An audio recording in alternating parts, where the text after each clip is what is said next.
In 1984, there lived an old widowed lady by herself in a 2-story house who was completely immobile and bound to her wheelchair. Ever since the mysterious death of her husband, she required the aid of a carer who would visit her daily to help her with everyday tasks.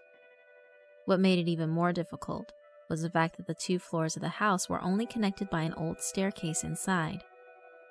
When the old lady needed to move between the 2, the carer would have to carry her frail body like an infant up and down the stairs.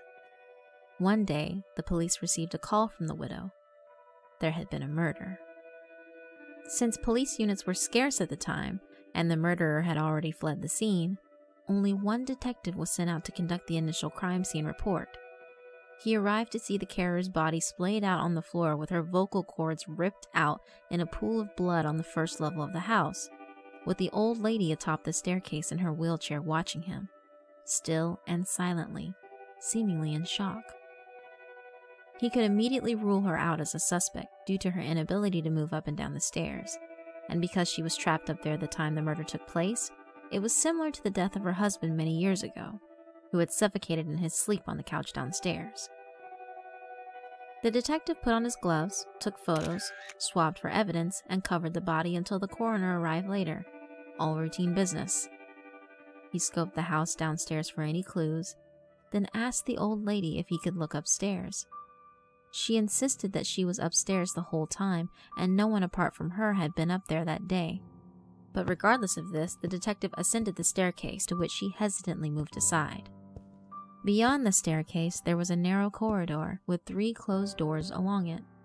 He checked behind each of the doors: the empty bedroom, nothing; the bathroom, nothing.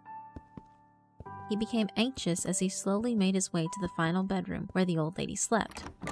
He opened it and everything looked normal. A bed, a wardrobe, and a bedside table with a lamp.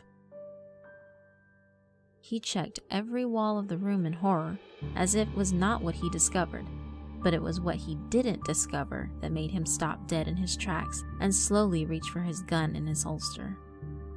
It was a detail so minor that they had completely overlooked it on the last investigation of the husband's death. There was no phone upstairs. He suddenly heard a noise as he withdrew his gun and rushed out of the room, only to find an empty wheelchair atop the stairs.